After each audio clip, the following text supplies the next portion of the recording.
Kevin, guess what I did last night? You paid a bill. No, I watched a movie. Okay. It was a movie I have never seen before.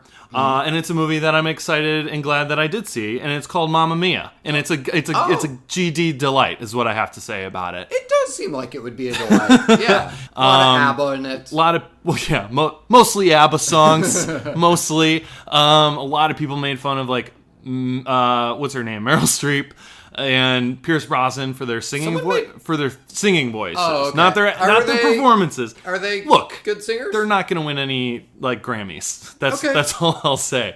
But it was fun. I don't think either of them are hurting for This Grammys, is what so I'll that's say. fine. By the end of that movie, I was like, every single person in this movie looked like they had the best time. Sure. And you know what? That rubbed off. I had a fun time with Good. it. But yeah, it made me think about the sequel, which is coming out soon. Yes. Mamma Mia 2. Yeah. Which has a trailer out. It does. We haven't talked about it, nor are we going to That's talk about okay. it. I just after seeing this one, I just wanted to say to you and to everyone, the structure of Mamma Mia 2 is basically Godfather Part 2. Does that make the first one The Godfather? You're talking to a huge Godfather fan here, so I know. Totally I know my audience here. And yeah, so basically Meryl Streep, the first one is just about Meryl Streep. She's the older. She's the parental, and her child is kind of coming into her own, right? Yeah. That kind of dynamic. Is she specifically coaxing Amanda Seyfried's character to be more of a singer and to dance? Be more free loving and in which free. is her mom's philosophy and she doesn't want her daughter to get married.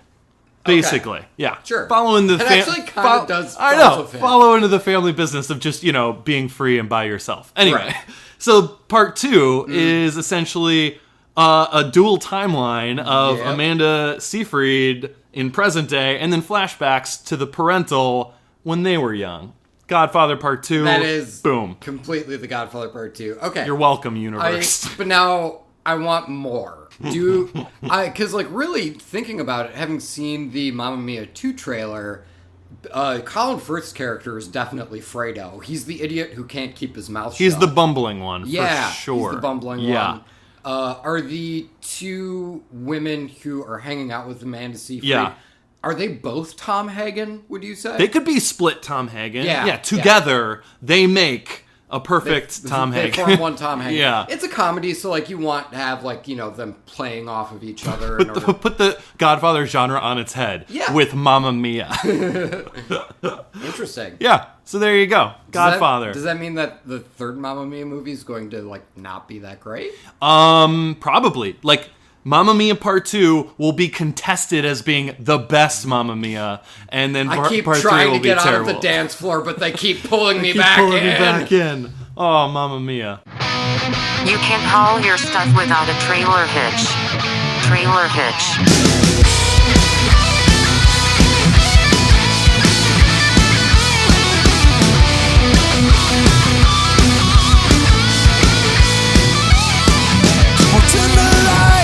Grab a seat, pour yourselves some whiskey neat. It's time to judge the shit out of these future releases by the movie trailers. We're trailer hits. This movie might totally suck, but the whiskey sure is going down fine. Yeah, we're trailer hits. Anyway, welcome to Trailer Hitch. How could you resist us? Welcome, I'm Kevin. guys. I'm James. This is a trailer review podcast, so we rate trailers on a scale of need to see more, or never need to see. James and I both give something a need to see rating. We celebrate, we go, we see that movie. That's right. Report back to you guys in a segment called Trailer in the Rear View, in which we look at the movie and the trailer in retrospect. And no, it's been a hot minute since we've done one of those, so you're getting a couple of those. We're gonna rapid fire them to you guys. We got some movies to review, how they went with the trailers and all that kind of stuff. But we have some trailers too. We do have trailers too. Yeah, it's a jam-packed episode. So we're gonna stop into the teaser trailer showroom for a little bit. We have main drag reviews of Creed 2, Legacy of a Whitetail Deer, and The Predator. And then we are going to be taking a trailer in the review for Hereditary. Yes, and that's right. We understand that that's a bit heavy, so we're also doing one for Tag. We're just trying to get some balance in here. Right at the end of the show, we got some Drive-Thru reviews for you too. James, like a complete asshole, ended on the note that he saw Jurassic World 2 and then told me to cut the mic. He doesn't get that luxury. It was tonight. a good cliffhanger for our episode, Kevin. We got the most downloads ever that episode. I don't like being a tease. Speaking of tease, we do have to go into the teaser trailer showroom. That's right. And we gotta take a look at just one, right? Just one. Yeah. It's a fairly small lot today. Mm-hmm. The nice thing is we have the place to ourselves. We can just hone in on this one trailer. There's one employee working the showroom, and he looks like he's on acid. So I'm not entirely sure if I trust this. But we're gonna jump in the showroom. And it's kind of fitting that this guy seems like he's on acid because the teaser we are talking about is Madeline's Madeline. This teaser is patently bizarre. It's... What the hell is going on? It's just this song, but it's really more of like a chant. Definitely there's a lot of like African influence in the music and like the tribal drumming and in the vocal deliveries of the performers. Not to mention masks of some kind, not tribal masks. They're animal masks, but masks nonetheless. Yeah, most of the trailer is just impressionistic. It's just, seeing a person with like what appears to be like a cutout of a mask laid over the image of this person. And then the image like flicks away and then will flick back up. And then we have an entirely different set of circumstances we're looking at briefly. And then it keeps flicking in and out. And the images almost deteriorate. Deteriorate? Fall apart in different ways. They just like, they crack along the seam of something. And then like that part of the picture falls away, but this one stays. Or like the eye, like they freeze frame on someone with a mask and the eyes get punched out or something like that. It was strange. I think strange is like the perfect word for it. It's strange, but I was really engaged the entire time. I know, right? Yeah, it was really interesting. I think a lot of the effects that they're using are pretty unique. And though I don't know necessarily what they're trying to get at all the 100% of the time with this trailer, I am constantly engaged by it. And really the only knock I can give on this trailer, James and I, a couple years ago, talked about intellectual bullying, which is when there's a foreign film or an experimental film, they really tend to rely on title cards. I'm glad you brought this up. I was going to as well. It's all quotes from critics that say that it's the greatest thing you'll ever see. And we call it intellectual bullying because the vibe we get off of it, especially by the third or fourth one, the trailer seems to give the impression of all of these smart people like it. Don't you want to be smart too? You have to like this too. That's right. You don't want to feel like an idiot. The idiot that you are. What do you mean you don't get it? There's masks, and they keep flicking away. Just pretend you get it like everyone else, okay? In particular, like, the worst offender for me is they're bringing up the actresses who are in the film, and then it's like introducing this newcomer, and then immediately after getting like this brief image of this newcomer is like a 4 fucking sentence long clip that's just like, oh, we're introducing this person. Don't worry, they're really great at acting. And it's like, motherfucker, you can just show me her acting. Yeah. Or I can just be like, oh, dope. I'll give her the benefit of the doubt. Right. I mean, we didn't really... Was there any dialogue in it? It was mostly just atmospheric. It was music. It was visuals. It was... style. It was, what kind of leaps to mind to me is it does feel like the art house equivalent to the teaser for A Simple Favor. That's a good where comparison. It's definitely more reliant on its atmosphere and kind of like these neat visual effects in order to set the tone for the movie and like upcoming trailers writ large. I mean, as much as I hate the intellectual bullying of the cards and slates and stuff, I thought at least they kept the slates, the cards, in the style of the rest of everything. They did, it was like hands holding it up, and it was like those were cutting away too. It was weird, but it was I was okay. I was slightly more okay with it than I would have been, but I still hate that crap. So, but yeah, I was really digging it. Yeah, I would recommend going and checking this trailer out. There's a chance that you'll see it and like James and I, you'll be like, oh, like I don't 100% understand this, but this is really interesting and, like, is pretty engaging. Or you're going to watch it and be like, I wasted 2.5 minutes. And that's totally fine, too. But we wanted to highlight it because it was a very unique trailer. It's unique and strange right off the get-go. Mm-hmm. So it's not like you have to be like, oh, I don't know what they're talking about yet. Oh, here it is. No, it's right away. So very strange. Yeah. But I dug it. I did, too. There you go. All right. Well, this attendant is clearly just, like, trying to drink orange juice now, and I'm pretty sure he thinks he's a fish. So we're going to just go ahead and leave the showroom. I think that's a good idea. Just slink away. Slink away, Kevin. We're going to get on the main drag. Want to talk about the Predator? I was thinking for a pun, and I came up with none. So I'm going to rhyme instead and fill your heads with knowledge of the Predator. That was pretty good. Thank you. Do you know what my job description is? I'm in acquisitions. I look up and I catch what falls out of the sky.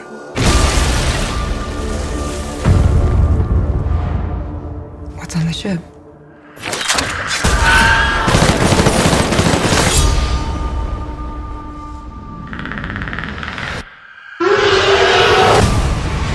What's the matter? CIA got you pushing too many trailers? This is The Predator, which is you co-written, son of a bitch. co-written and directed by Shane Black, starring Yvonne Strahovski, Olivia Munn, Jacob Tremblay. That poor kid can never catch a break. Every movie he's in, he just gets the shit kicked out of him. Thomas Jane, Sterling K. Brown, Edward James Olmos, Keegan-Michael Key, our random shout-out, because we like to give random shout-outs to lesser-known people in the cast, like to spread around. You like it, I tolerate it, but... It's going to go to Crystal Mudry, who plays the security guard. Hey, Crystal, good job, bud. Good You're in a job, movie. Crystal. All right, James, mostly just because you killed the rhyming game last time, I think you should give us the rundown of what's happening. Absolutely. You don't have to rhyme it, but bonus points if you can make it. Yeah, this is The Predator.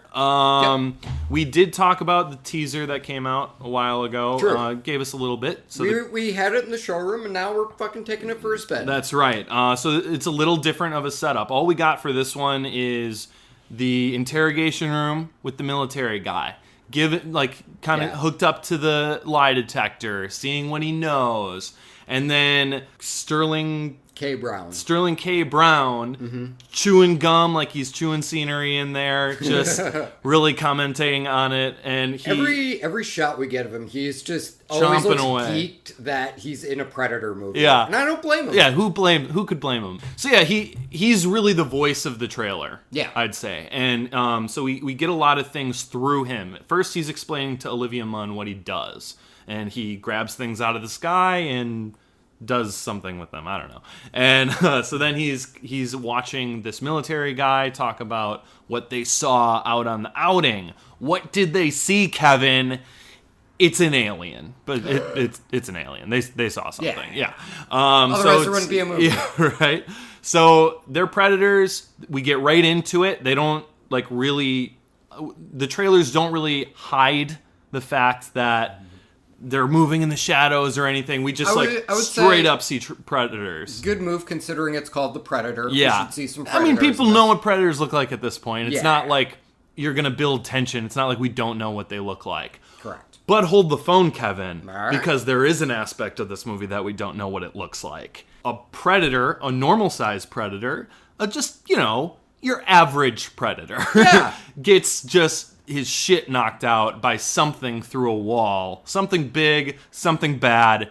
And then it turns out Danny Glover. It's Danny Glover and Gary Busey meshed into one. No, it effectively just looks like a bigger predator. That's it. It's a bigger, badder predator. Aesthetically, they don't really go out of their way to make it look that different. Nah. Like you said, it's just a bigger predator. Kind of like, me standing next to Shaquille O'Neal. That's essentially the comparison of the normal predator. You would be the shorter one, right? Yes. Okay. No, Kevin, I'm a monster. It's an audio medium. I am trying to paint twice the size of Shaquille O'Neal. So then we really dive into what this movie has in store for us that's new. It just sort of feels like Alien versus Predator, but they couldn't get the rights to Alien, and we're just kind of like Predator versus Predator. That is such a good point. Yeah, you're right. It does feel like Alien versus Predator, but just Predator versus Predator. I would kind of hope to see, like AVP, the humans team up with the smaller predator, and it's like, you can get them, champ. And then eventually they kill the predators. And they're like, good job. And the predator's like, bah!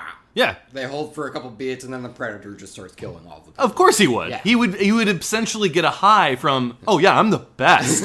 Do you see what? I just took down that guy. You all are nothing. I mean... and I'm going to prove it. Why quit while I'm ahead? I'm still ahead. What did you think? Overall, I thought it was all right. I mean... I think what I was really jazzed about during the teaser was more of like the horror aspects that it was selling. This definitely feels more like action. I have no doubt in my mind that this movie is going to end with two characters hiding behind some sort of partition while holding pistols, trying to figure out their plan, as is with every Shane Black movie. Yeah. And that's okay, because I like Shane Black movies. I did think with the teaser I was going to be getting something a little bit more left field out of Shane Black. I'm off of this trailer, I'm getting confirmation that that's not really the case, which is fine. But overall, the action seems all right. Like, we don't have a ton of it right now. It's more intercut very quickly. Quick cuts of Predator carnage. And again, that was all before the big bad Predator, the Shack Predator came in. Correct. So you kind of forget about it, because once Shaq busts in, it's like that's the focus. Exactly. You're not even. He dunks on the little predator. He shatters the backboard. And the backboard was all the other stuff in the trailer. It's gone now because all we can focus on is Shaquille O'Neal Predator. I am all over the place with these references. Well, none of us are basketball people. It makes sense. What did you think of the trailer? I liked it. Okay. I wouldn't say I liked it less or more than the teaser. I thought it was pretty on par with it. It is more... I think it is more action than the horror vibe. But that's okay. I think the reason I love the first Predator movie so much is because it was... just an incredibly entertaining action. It's like Commando with an alien in it, essentially. So... I guess the same could be said for a lot of... Arnold Schwarzenegger films. It's Commando, but with... Or is Commando really just Predator without an alien? Think about it. No, I liked it. I think I'm excited for the potential of this one. Like I said, I really liked... in the previous episode, I really liked the last Predators movie, the one with Adrian Brody. Yeah, it's really entertaining. I don't think I'm as gung-ho about this one as I was about that one. Sure. But that's okay. I still think this looks like fun. I'm ready to give a review. I don't really have much else. I don't have much else to say about it. Like, there was the line, the guy was like, come and get us, motherfucker.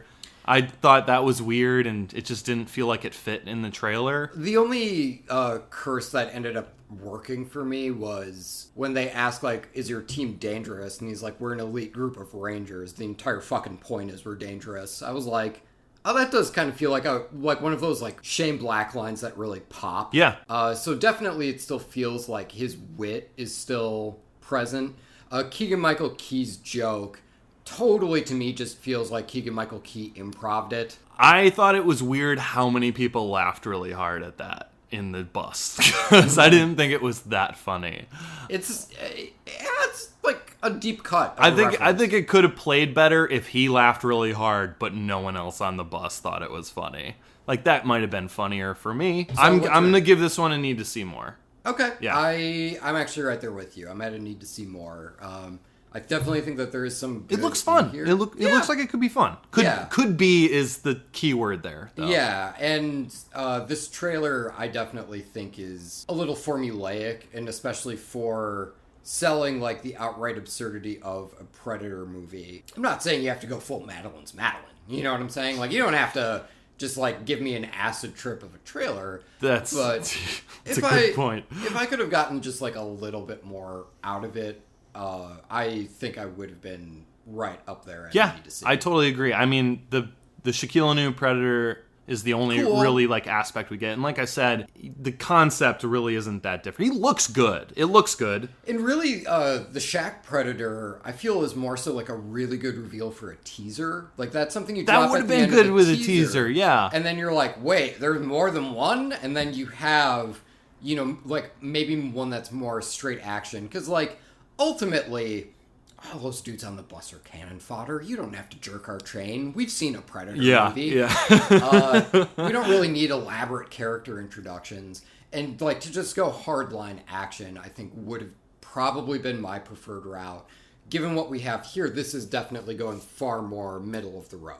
Yeah. And yeah, that's a fair point. it's, you know, again, like, it's middle of the road, so it's totally serviceable. And It kind of like executed what it was going for, which was middle of the road, which means need to see more. exactly. Essentially. Yeah. All right. Well, I'm glad that we got that hunt out of the way. But speaking of hunts, James, we have the Legacy of a Whitetail Deer Hunter right over here. I think we should dive into that. I got this one in my scopes. Hi, I'm Buck Ferguson. Tonight's episode isn't just about killing white-tailed deer. It's also about family. Hey, Buck. I'll go get him. Make yourself at home. Make myself at home. How you doing, son? Ready to go kill your first white-tailed deer? All right, Don, you ready to work now? We're ready. We're rolling. You know, Don, this will be the greatest video we've ever made. Nailed it. I can't believe you're on your first white-tailed deer hunt. I just hate it when places don't have Wi-Fi. Can't call Caroline. Fathers teaching their sons to hunt is a rite of passage as old as time. I'll always consider myself more of a Marriott guy. Now, son, when you see your first white-tailed deer, it's gonna look all cute and fluffy. We can honor the deer, but we can't love it. This is boring. You know what I could go for? Turkey panini. Paninis are good. Gotta focus on the deer. What deer? Take my hand. All right, be very, very quiet, everyone. We're hunting for trailers. This is The Legacy of a Whitetail Deer Hunter. This is directed by Jody Hill, written by Jody Hill, Danny McBride, John Carcieri. This is starring Josh Brolin, Carrie Coon, Danny McBride, Scoop McNairy, and the only other person credited on IMDb is the kid, so I guess a random shout-out is going to go to Montana Jordan, who plays the kid. You know what? I'm going to give the random shout out to the acting deer in this film. Oh, how about that? Yeah. How about that? I think that's very inclusive of you. So Goddamn right. Yeah, all right. We're shouting out the deer. Sorry, 8-year-old boy. You have a pretty predominant speaking part. I think you'll be okay. Yeah. So the trailer starts off really well. This trailer starts off with what's effectively like the really cheesily made hunting show footage that like you might spy on local TV in the middle of nowhere at 4 a.m. Or someone's YouTube channel. Yeah, too, totally. Yeah. And Josh Brolin plays a deer hunter, you know, has a show about it, is clearly really passionate about it. Josh Brolin concludes this little segment by saying, this episode's also about family. And instead of getting a happy and jovial family setting, he is greeted at the door by his ex-wife's husband. Presumably, yeah. It turns out he's going to be taking his 10-year-old son out deer hunting for the first time. Danny McBride, who plays his cameraman, joins him, and they go off into the woods. Josh Brolin is clearly excited to connect to his kid. There are a bunch of jokes, and when I say a bunch, I mean like 2 or 3 jokes where his kid says something to the effect of, "We don't get Wi-Fi here." Right. And everyone's like, "Who? What? How can you think of Wi-Fi at a time like this?" Right. The film really appears to be mostly, it's like, kid really doesn't want to hunt. Dad really wants him to in an effort to still be able to connect to son. Conflict ensues. Yeah. And this is a comedy. Definitely seems to go... There are... I don't really know if I could call it slapstick. There's a joke where the kid has a deer in the sights of his rifle and then takes a phone call, and the deer scampers off, and Josh Brolin looks incredulous that it just happened. Yeah. That's the kind of humor that you're in for with this trailer. And if that's your bag, then run, don't walk. Like, this is totally made for you. Mm-hmm. For me, I was, like, again, I really loved that opening. And then after that, specifically with playing the kid as, like, this, you know, I'm really more of a Marriott guy. Like, those sort of jokes... didn't really do anything for me because they felt like really easy jokes to make about, like, you know, kids these days are so detached and they don't know the sweet sting of a hard day's hunting. Yeah, right. And that sort of stuff for me is like, yeah, I feel like we've kind of covered all of this before. And, like, To a degree, most of it's sort of I'd say so.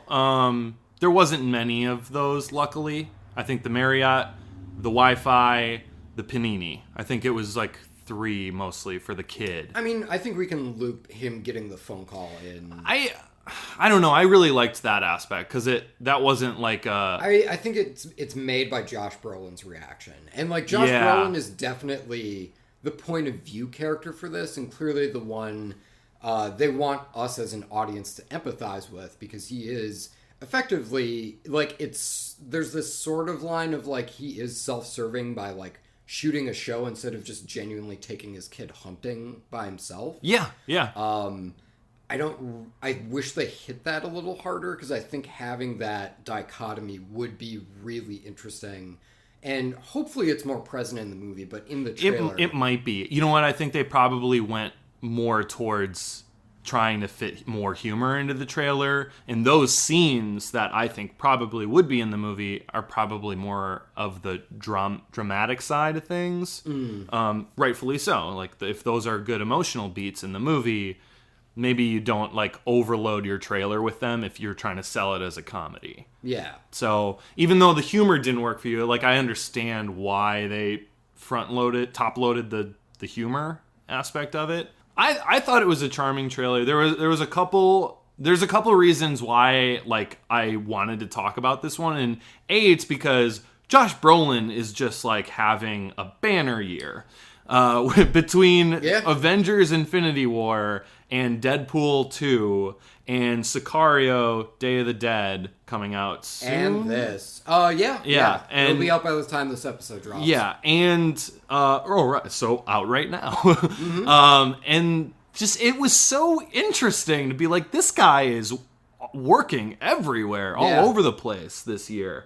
It was like he had that little resurgence in like 07, 08, or like when I No remember Country, him right? really breaking. Yeah, for sure. Yeah. And then he like went away for a couple of years, but it turns out that he was just like stewing and making. He was biding his time, man. Yeah, and he was setting up his dominoes. Yeah, we're definitely in the Brolin-sance right now. And so that was part of the reason I wanted to talk about this one, because it is so different from his other movies that we've seen this year. Yeah, and the other part is, you know, we're both from Wisconsin. I don't know so much about your extended family, but I come from a hunting family. I've been hunting. Yeah. Okay, I've actually personally never been hunting, but like all of my family is hunting family. So I really kind of connected with the trailer a lot, and I liked most of the humor in it. Like the ones you called out they just felt like written jokes that this kid has to say, so they didn't really land for me so much. But Josh Brolin, I thought he's fun in this trailer, man. Josh Brolin and Danny McBride both look like they're having a lot of fun. Yeah. And I think that is my biggest selling point. And when I say the material isn't for me, I'm totally not opposed to watching a movie about hunting. I'll just throw this out there, enjoy The Deer Hunter. That said, I've never seen that. So. It's really long, but like worth it. Like hunting trips. Kinda, yeah. And I think if Jody Hill's typically really biting wit, because like Observe and Report is fucking dark. I did not like that movie. And he did like Vice Principals. Is he the writer? Sorry, is that co-writer or is this and director? Okay, got it. Thanks. And so it's like I know that creative team has it in them to kind of understand that, you know, the dad is ultimately being a little self-serving by shooting this episode of like his TV show or YouTube channel with his son instead of just connecting with him outright.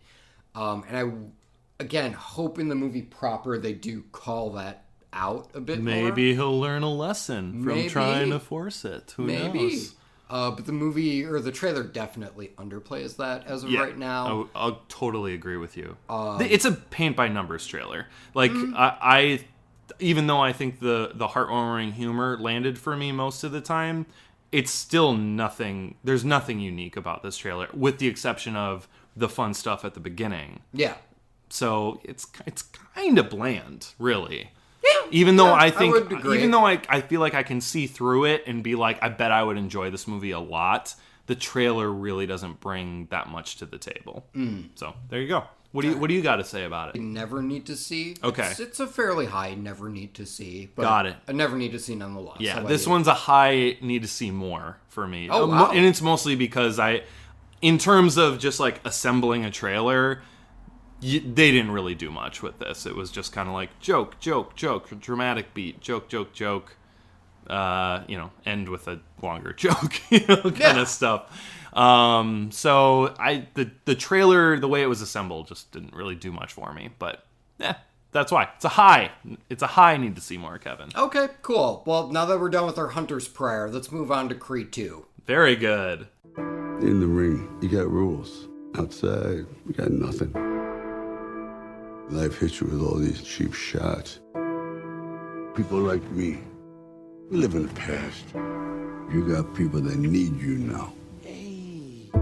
You got everything to lose. This guy's got nothing to lose. I ain't got a choice. That's the same thing your father said, and he died right here in my hands. Listen to me, this guy is dangerous. But you don't think I could beat him?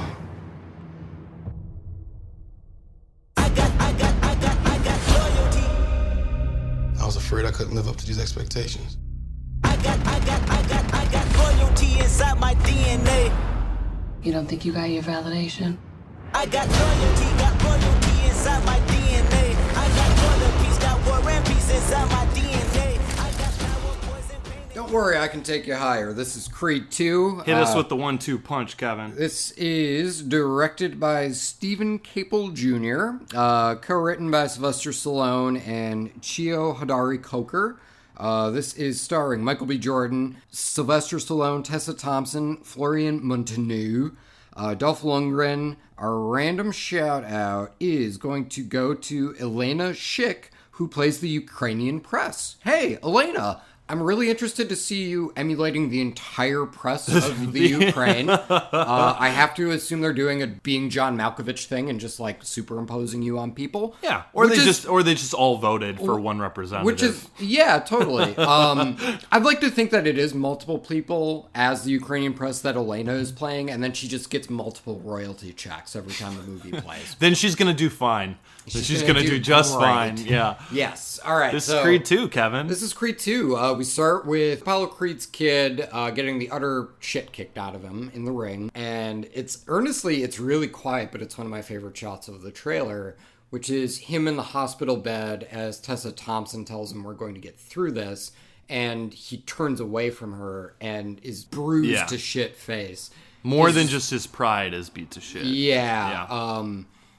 So like really good start, considering that this character definitely came into his own by the end of the first Creed movie, now has hit another roadblock within his career. And we have Sylvester Stallone, who either beat the cancer of the first movie or is still on borrowed time. Well, I've never seen the first movie, so I didn't. Haven't? No, I was gonna open with that. That I haven't seen Creed yet.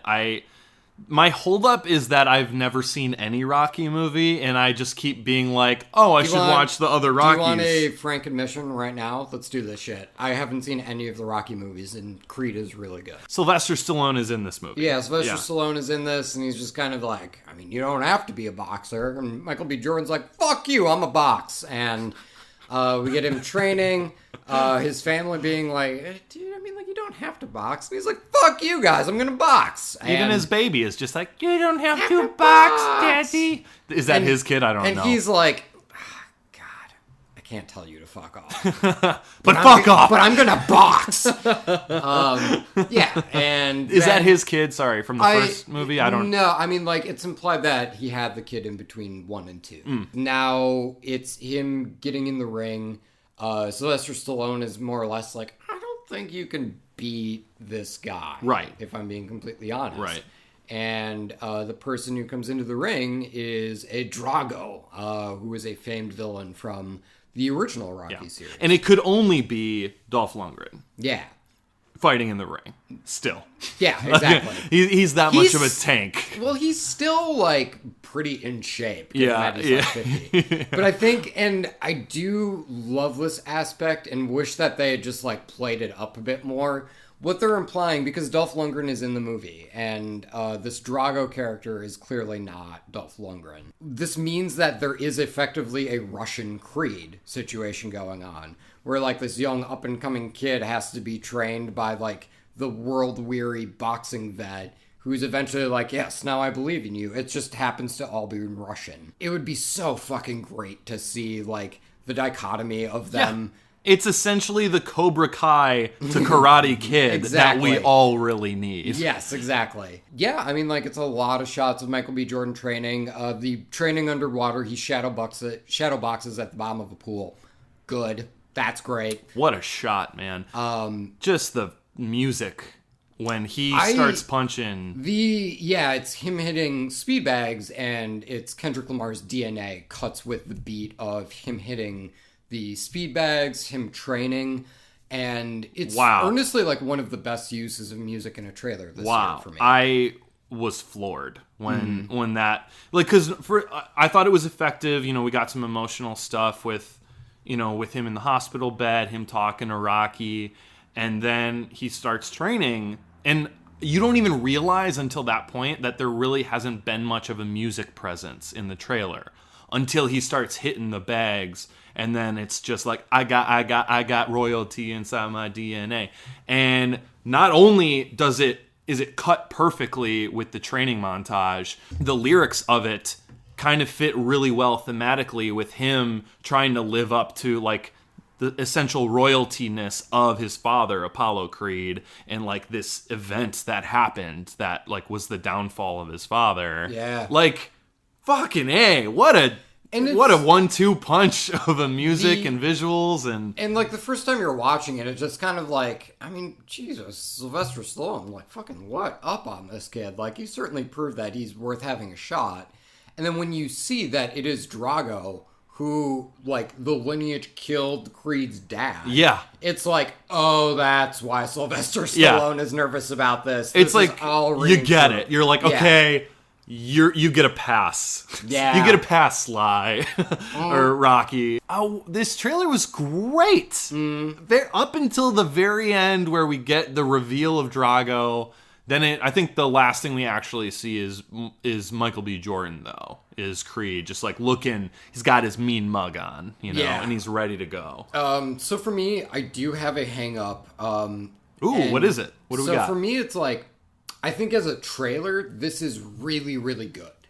As far as the content of the movie it's trying to sell me, Creed 2 right now looks like the movie I was afraid Creed 1 was going to be, which was a movie that was way too over-reliant on the other movies in the franchise in order to tell what is effectively going to be a really similar story. I think Creed did a fantastic job of subverting that expectation for me and giving me Michael B. Jordan's character, who I was instantly fascinated by, and they do a lot to really build him up and to humanize him too. And I'm going to try and be a bit vague about it. I appreciate it. I know it's difficult sometimes. I need to watch it. There's great content with Rocky in the first Creed movie. He got nominated for an Oscar. He did. I imagine he's kind of pretty good. Yeah. Overall, I was really a fan of the first movie, and I dragged my fucking feet to see it because I was like, it's just going to be a movie that's like, oh, remember Rocky? And I'm going to be like, I never saw him. I'm not. I mean, I feel like we talked about this. I've never been a big boxing guy. movies. Yeah. I've just never been that good. I appreciate that they're probably great. Raging Bull, great. It took me forever to fucking watch it. And like, it'll take me 30 years to watch Rocky, but I'm sure when I watch it, I'm going to love it. Yeah. But it's not that interesting to go to. For me. For me to get in the car and go to that movie. Yeah. Totally.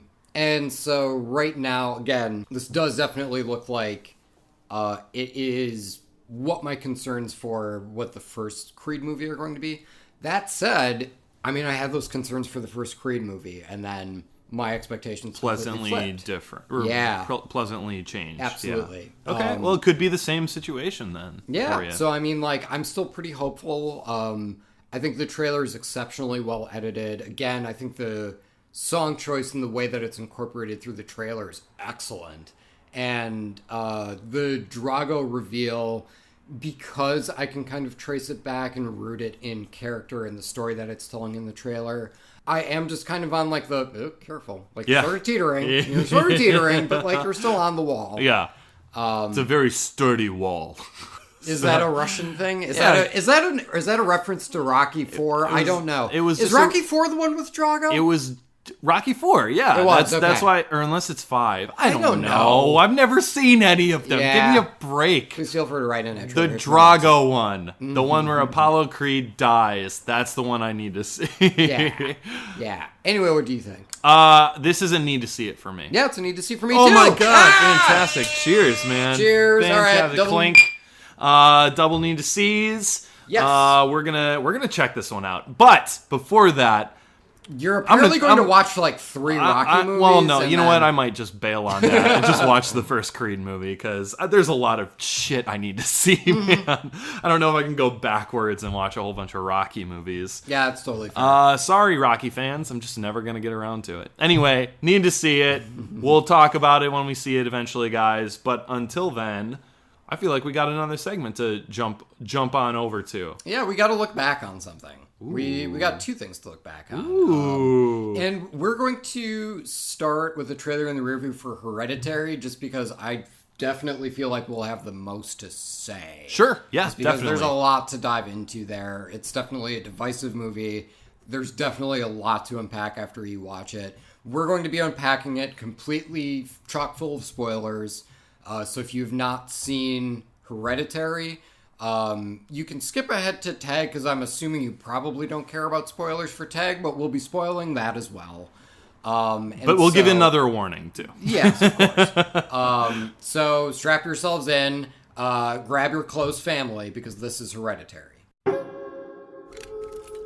Maybe we finish the toy after the quiz.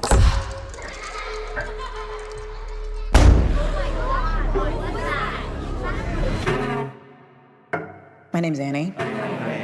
My mom died a week ago. She was a very private woman, and she wasn't altogether there at the end. Who's gonna take care of me? You don't think I'm gonna take care of you? When you die. Sorry, I recognize you from your mother. How is your relationship with your daughter? What? Peter? Charlie? Are you okay? Charlie? Please stop. Charlie! Charlie! Please stop. Mom? Charlie! Mom? What's happening?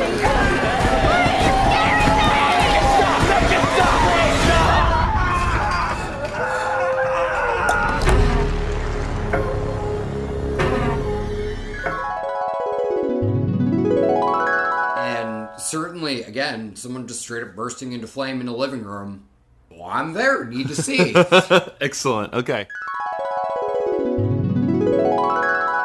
All right. So I'm going to start just because I was the one that gave Hereditary a need to see. In retrospect, this trailer was great because it completely fucking smoke screened me for the movie. This trailer gave nothing away in retrospect. It's like you get like a funeral. Okay, like a character dies right at the beginning, but there's still more. There's more to it. There is way more to it. Yeah. And I think the trailer did a great job of giving me a lot of those great horror visuals. And like specifically the shot of the guy on fire, it was like I was sort of waiting for it to come in the movie. But at the same time, even when it happened, I was still like, this didn't lose an ounce of impact for me. So I think the trailer did a really good job of showing me all that insanely creepy shit out of context. And then there was still like a pleasant, fun reveal once I had the full context of the movie. You know, it was fascinating because you're right. The trailer was super vague about what this movie is going to be about, but you don't really... Well, giving you a pretty specific flavor for its themes. Exactly. Yeah. Well, themes in you get a sliver of how the tone is going to be. It's amplified by the time you get into the movie theater, I'd say. I had a hard time with this movie. It was hard. It was difficult watch. Before we talk about the movie proper. Yeah. How did I think it did with the trailer? Did the trailer work for you? Well, I mean, the trailer worked for. Did I give this a need to see it? I can't remember. Gave it a need to see more, right? So horror. Again, yes, for the same reasons I described that before, and it's like the trailer works. It's effective. It's vague enough where it's not really giving you everything. You don't feel like you've seen the whole movie already. So the trailer on its own works for sure. The movie compared to the trailer surprisingly works really well too, even though there's nothing that can prepare you for what this movie actually ends up being. But that's not a fault of the trailer, I don't think. I think that's almost a strength of the trailer. It's strange, man. It's very strange. And it's very hard for me to formulate my thoughts and feelings about it. But I would say the trailer sold the movie effectively. Cool. Properly. Yes. Cool. All right. So we're going to get into the movie. We're going to get into full spoilers. Full spoilers, guys. If you haven't seen it, turn back now. Yeah. She got royalty inside her DNA. And decapitated. Too. Yeah. But like the queen of the underworld type of thing. Yeah. Look, we're jumping way ahead here, guys. Let's talk about this movie. Yeah, okay.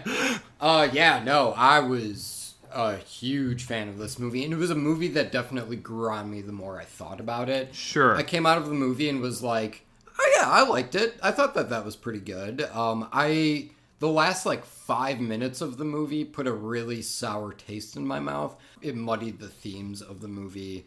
I think if it had ended 2 minutes earlier, I would have walked out and been like, yeah, that's my movie of the year right now. That was really great. Yeah. But I mean, walking out of it and then thinking about it and then thinking about it as a whole, I was like, God damn, that movie was really well made and really tense. And what I appreciated about it is it's the first time in a long time where a horror movie elicited dread instead of fear. It's just the constant threat that something might happen versus a constant bombardment of things happening and constant jump scares. Or the fallout of something that has already happened, not knowing how it's going to impact the rest of the movie yet. Yeah, when the girl gets decapitated, it's an accident. A really fascinating thing about it is it's just the kid still stoned, sitting there did that just fucking happen? Maybe it's okay.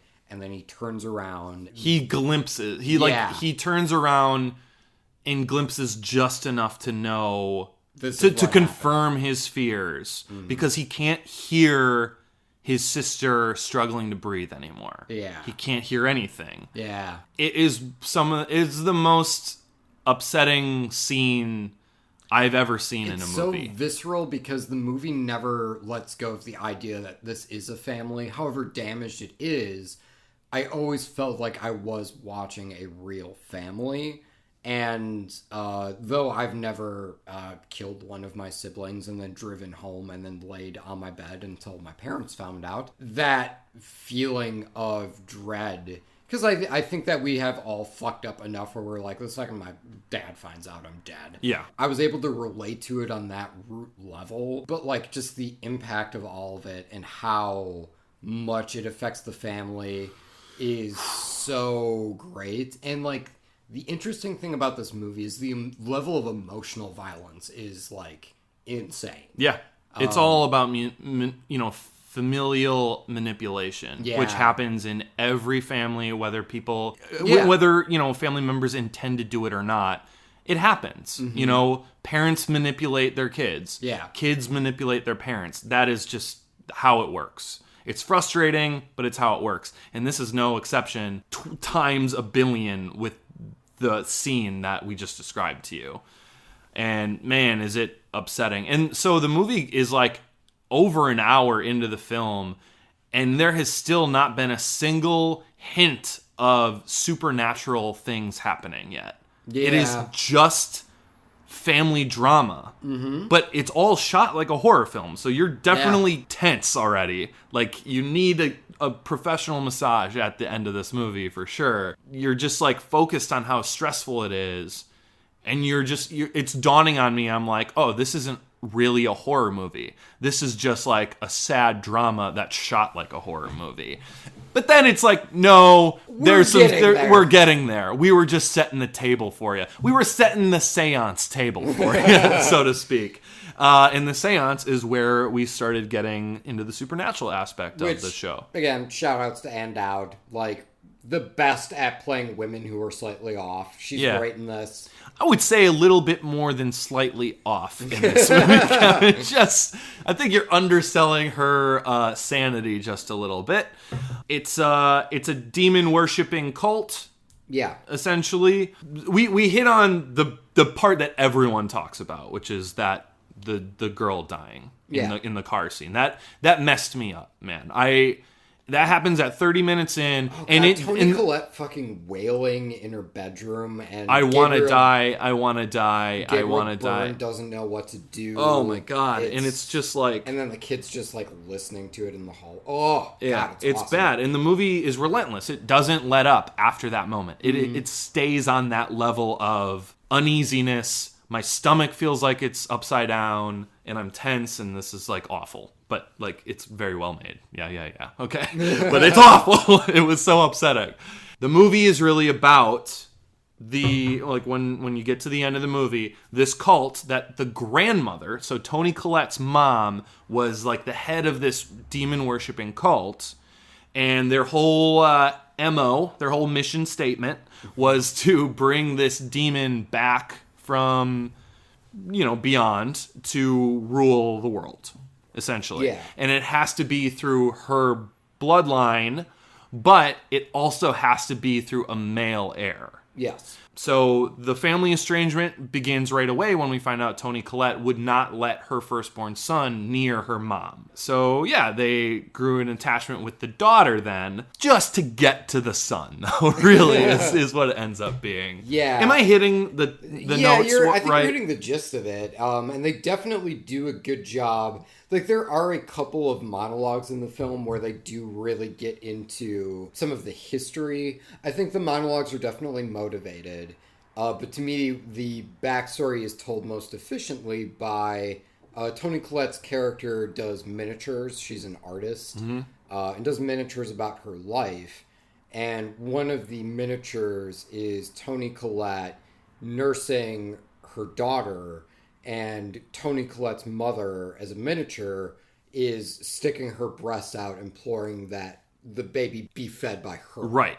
And it's like, that's creepy as shit. Yeah. And those little moments, really give you the hint. Because, you've already gotten that, the mom was sort of, off. Probably had some mental disorders. Then you, start getting more of the shit. And then it's something's really off here. And then the fucking daughter dies. And then the rest of the movie just, fucking floors it from there. Yeah.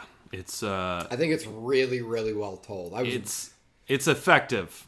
I was constantly surprised by it. Yeah. I was constantly upset by it in an effective way where it's yes, the movie was very well made because I had that much of a reaction to it. Yeah, I couldn't talk about it after the movie. I didn't want to. I wanted to go home, snuggle with my dog, and watch a comedy. That's what I wanted. Yeah. It was upsetting. And also, now that I thought about it a few days, there are some issues with the movie too, in terms of just plot. I wouldn't say plot holes, but just plot reaches. Hit us with it. So it's implied that the cult kind of was pulling the strings of everything happening throughout the whole thing. Yeah, the cult is the grief counseling group that she goes to. So they needed Charlie, the daughter, to die in order for it to be the haunt to be passed to the son. Just the way the daughter died, though, it's just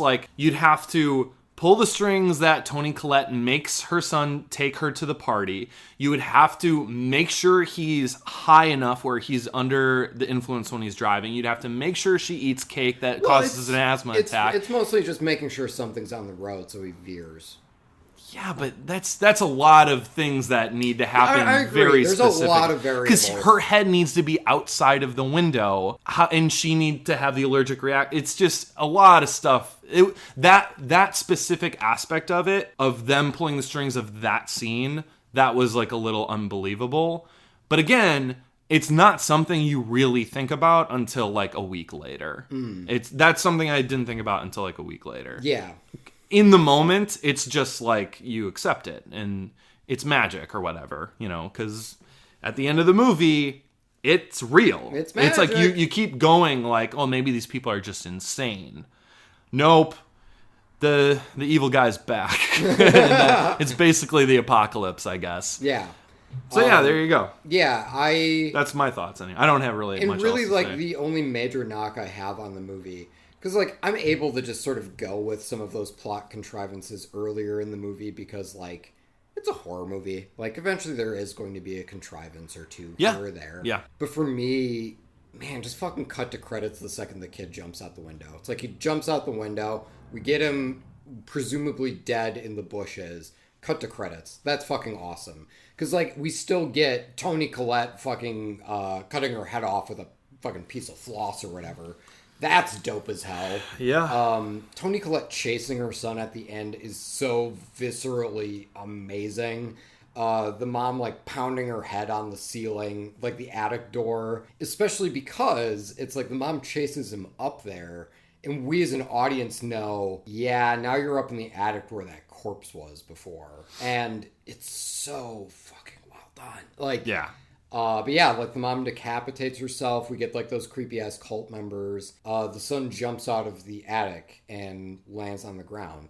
That's all I needed out of the movie. It's basically just like the insanity that this family was driven to just like affected everyone at such a root level. And sure, like you still get the literal interpretation out of it too this way of there is an actual cult. That would have been enough for me. Sure. And ultimately, at that point, everyone's dead. And like I can kind of assume they probably did whatever, this cult did whatever it needed to do. Huge selling point of the movie is the emotional conflict throughout it. And having Toni Collette in a dream or otherwise say, I never wanted you to her kid is like, that's your draw. Like that's the fucking movie. Yeah.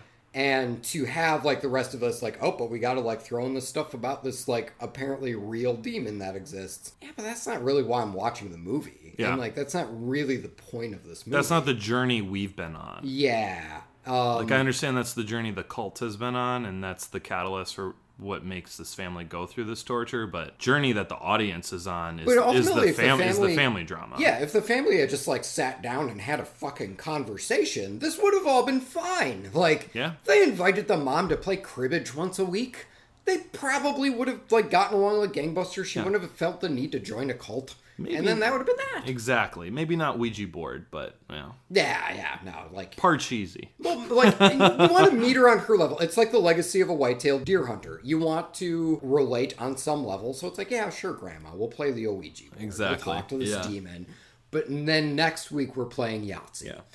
But you always take it away from the demon to spell like fart or something. Yeah, just exactly. Just to keep the grandma honest. Yeah, totally.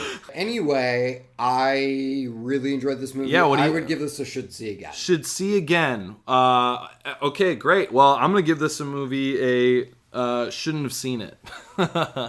Really? Yeah. Look, Fuck. At the end of the day, it's a very well done movie. Wow. Performances, direction, editing, sound design, fantastic. This isn't for me. I was messed up after it, and after the next day, I was like, I kind of wish I could go back in time and tell myself, you know what, just go watch a comedy instead. You know.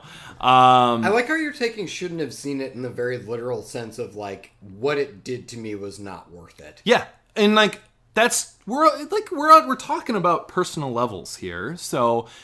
I think it's okay to acknowledge this was a fantastically made movie that I shouldn't have seen. So that's why that's my rating. All right. Yeah, there you go. What do you think of Tag? Let's talk about Tag. Let's talk about Tag, because I want to talk about comedies. Please tell me what's going on here. Our group of friends has been playing the same game of tag for 30 years. What? For the entire month of May, every year we play tag. You got me. You never know when someone's gonna pop up. Congratulations, buddy. You're it. Doing great, Anna. Our buddy Jerry, he's the best that ever played. And now he wants to retire. Never been tagged. Just saying. So who's it? You can't touch this. This year we get Jerry. You can't touch this. Synchronize your watches. I don't know how to do that. I don't wear a watch. Time is a construct. Can't touch this. Tag. It's about a group of friends playing the same game of tag for the past 30 years. Yep, that's the premise. Sure, some of the trailer misses the mark, especially the ever-classic accidentally tackling a priest at a wedding gag. But there's other humor in here that kills, especially from Hannibal Buress. On top of that, the pathos they wring out of the game, like solemnly playing it at someone's funeral, has me super intrigued by this. I'm in, or I'm it. Need to see. Oh, you're it. Very nice. A comedy trailer with talented actors taking the goofy material and taking it completely seriously. That's the way to intrigue me with a comedy, and this one does it. That plus good music cues and solid one-liners. That's my gangbang, Kevin. Need to see it. Don't need to see it! All right, you're it. What do you think about the trailer in retrospect? Yeah, so surprise, we saw tag. The trailer sold a movie about a bunch of grown-ups playing tag. Mm-hmm. There was humor in the trailer that I enjoyed. And the movie was about grown-ups playing tag with humor that I enjoyed. So, terrible. No, I'm kidding. Right. No, it was perfect. Are you kidding me? Like, you can't... It's hard to mess that up. For me, this is an instance where I like the trailer a bit more than the movie. Sorry to give away what I think about the movie. Just keep going. But, yeah, I think the trailer does a really good job of balancing the slapstick with the heart. Them including the scene where they play tag at Helms' dad's funeral is perfect. Yeah. Definitely think that this movie highlighted the best aspects of the movie. Made a really great trailer. And though I found the actual movie itself a little bit lacking, and we're obviously going to get into it, I do think that the trailer is excellent because it did exactly what it should have done. Which is, here's the best parts of this movie. But did it sell didn't give away too much. But did it sell the movie properly? Yeah, overall I would say so. Okay, that's good. Like, even though it could have been better, it was still a pass. Yeah, okay, definitely. It's more of a pass-fail thing for if the trailer sold the movie or not. And I would say pass. Okay, great. So would I, absolutely. Yeah. All right. So let's dive into the spoiler aspect of the movie. Not that there's much to spoil, but there is if someone is interested. Yeah, this is another movie where the ending I thought was just like not the worst choice, but like a bad choice. Loved it. Wow, really? Yeah. I didn't. Okay, so these friends play tag every May of every year. For 30 years. For 30 years. Ed Helms kind of is like, hey, it's Jeremy Renner's last year playing. He's getting married. He wants to be done with it, and he's never been tagged. Here we go. We got to get him this year. He's never been tagged. We're going to do it. He rallies the troops. You know, the rallying of the troops was really fun, and just getting everyone I thought was really great. And then the movie goes on, and you really get a sense for how seriously Jeremy Renner takes this. Yes. Like, they all take it seriously, but you can tell everyone still has fun with it, except Jeremy Renner. Like, he has a smile on his face. But it's really more just like, it's because he's winning. Yeah, it's like, this has been my life. Yeah. For 30 years. So I just got to keep doing it. You see the level he's willing to go to win. And specifically, I'm talking about the part of the movie where his pregnant fiance comes to where he's cornered.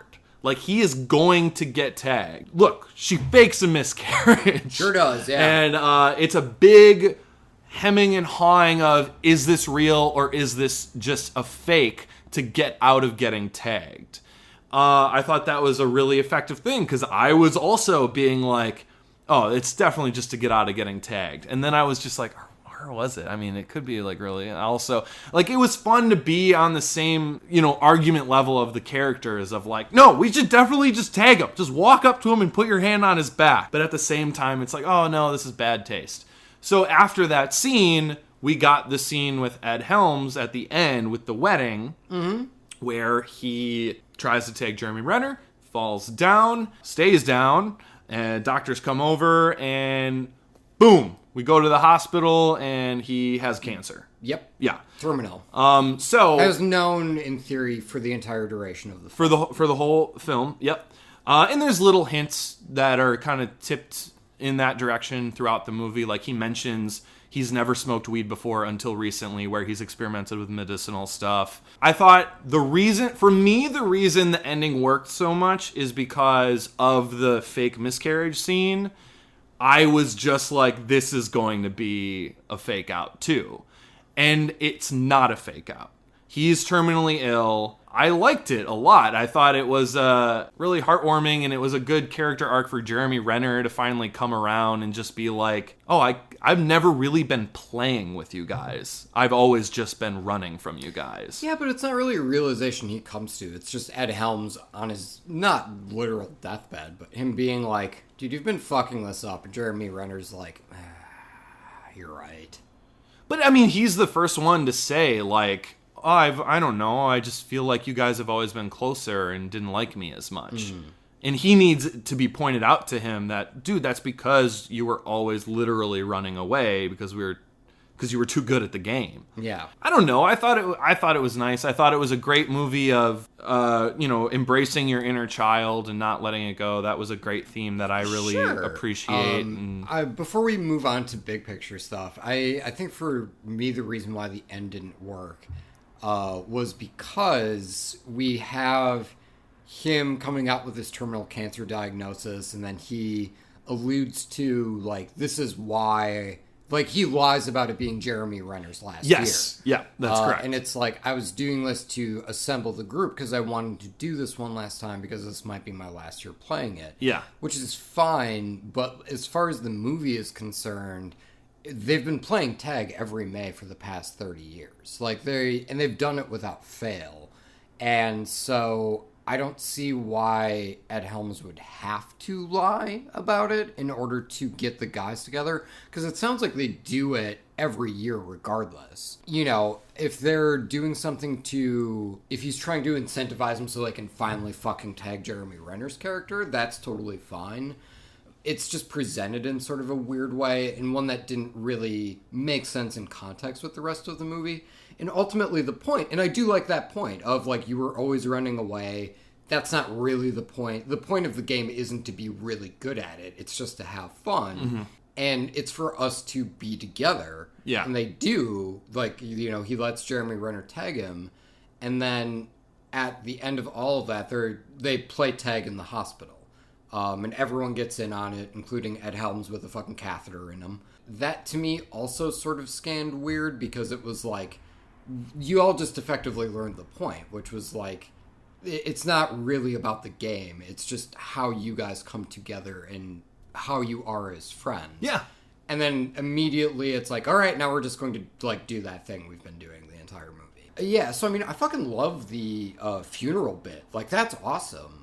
I mean, that was part of a montage, really. And it's part of a montage. Very like, small part of the movie. That part is really not that present in the movie, and it felt like it was just kind of cramming some in right at the end to make a point, and then it seemed to not entirely but kind of forget the point that it just made like 20 seconds earlier. And so the end really scanned as like that did not work for me. Okay. But like as a big picture thing, I would say with Tag, like, there are maybe like 4 different styles of comedy going on in here, and I really like 2 of them. The movie for me is at its best when it just like leans into how absurd it is. There's a scene where Jeremy Renner runs out into the woods and the guys are trying to catch him, and it effectively just turns into The Predator, where it's just like he's laid traps for them in the fucking woods and like has decoys set up. And he chloroforms one of them. Chloroforms one of them. It's so ludicrous Yeah. that like you can't help but just be charmed by it. Yeah, like those aspects I think are really good. The broader slapstick stuff wasn't really landing for me, but like, you know, it's one of those things where it's Tag. Like, there wasn't much of it either. As a judge, I'll allow it. Yeah. But yeah, I mean, like the heart was a little scattershot, but like a lot of the banter ended up really working for me.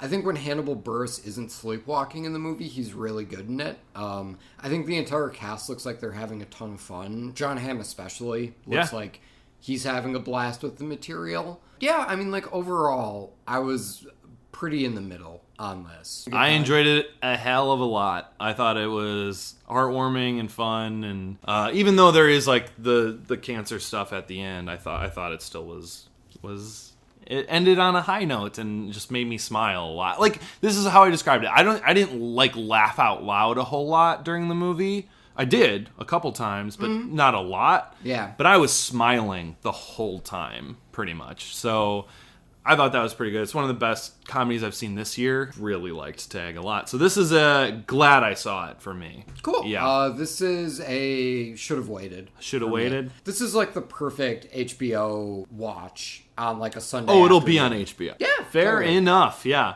All right, man. Do you want to just like quick breeze on through these fucking dude? That's what Drive-Thru drive-thrus are for, man. Let's do this. Let's hit the road running. I'm not letting you fucking cut out here. You tell me. Jurassic World 2. How was it? Jurassic World 2. So I saw this. This was a need to see it for James. This was a need to see more for you, I think. It was. Yeah. So, bottom line, I'm going to go real quick here. There's a lot of profoundly stupid things in this movie that are stupid. Okay.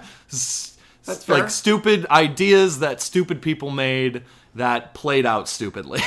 But at the end of the day, I had a lot of fun with it. I thought it was a dinosaur curb stomps another dinosaur while a mountain explodes behind them. In the trailer. At least it's a perfect moment in the trailer. On like a primal level, that's kind of perfect. That's not even the best part of the volcano stuff. All the stuff on the volcano exploding island, from beginning to end, I loved it. I thought it was fantastic. There's a lot of movie after they get off the island, though. There's the movie's kind of broken down into 3 parts. The first part blew my mind. The second part was really good. The third part had all the profoundly stupid things in it by stupid people made that are stupid. Wow. And I will get into that if you ever see it, or if the listeners are interested in hearing me like spoil the movie and talk about it more in depthly. Sure. But at the moment, this was a glad I saw it. Okay. Yeah. So not quite a should see it again, but man, did I enjoy this way more than Jurassic World. Yeah. Okay. There you go. Cool. I saw Tully. Tully! Yeah. Jason Reitman. Yeah. We were both so fucking excited for that. Yes. Yeah. Yeah, written by Diablo Cody. The way I would sell this movie is this is, I think, Diablo Cody's best script. Really? Because yeah. I love Juno. Yeah. And love Juno. For me, it takes the heart of Juno and mixes it with like the really biting satire in young adult. Which was all biting dark satire. Yes. Yeah. Didn't make for a good entertaining film. Yeah, it made for a really difficult watch, Yeah. but you were like, I do appreciate the point being So you made. think the mix was better here? Oh, the mix is perfect. Perfect? Here. Yeah. Cool. I think they do a great job of building Charlize Theron's character as not just like a tired mom, but like this woman who was like a party animal and like someone who was really full of life. And by her fucking third kid is just so worn out and doesn't really know what to do about it. And I don't know if they flat out come out and say postpartum depression, but that is kind of the implication that people have been getting from the movie. All right. She gets this night nanny. Her and the night nanny end up connecting. And because you've seen Charlize Theron's character go so far through the ringer, the warmth of that connection is so welcome.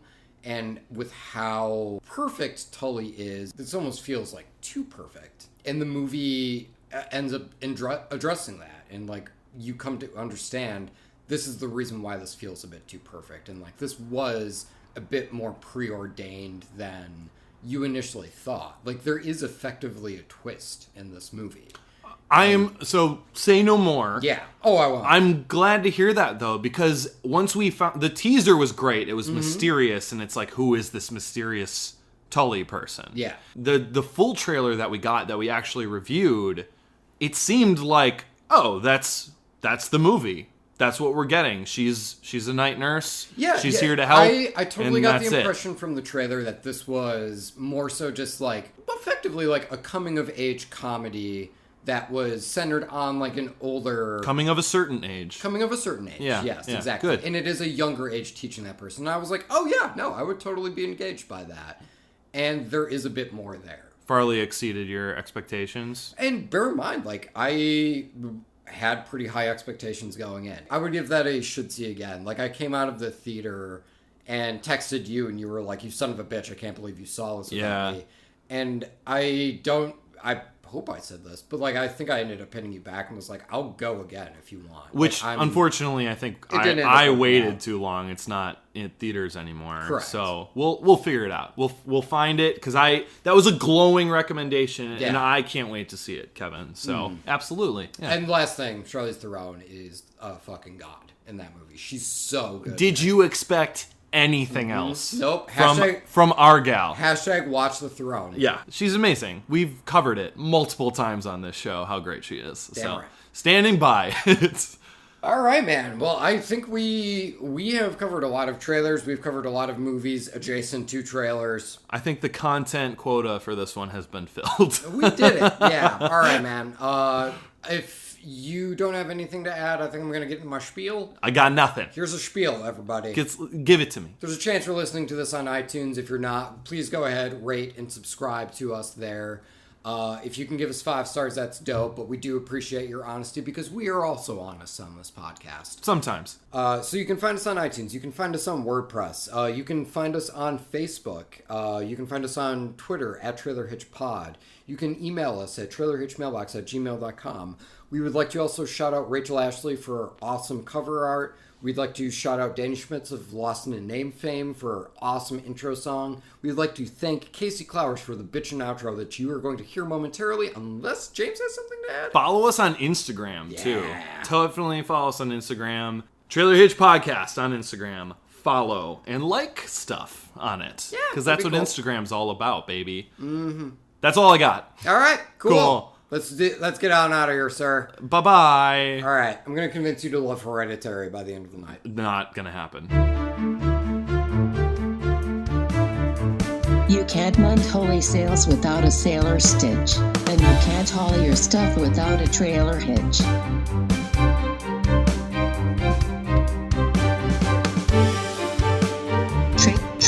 Trailer hitch.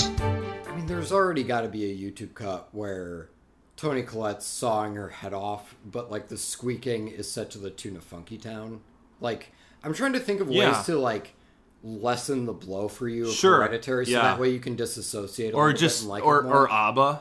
Mamma mia, here I go again. My, losing my head.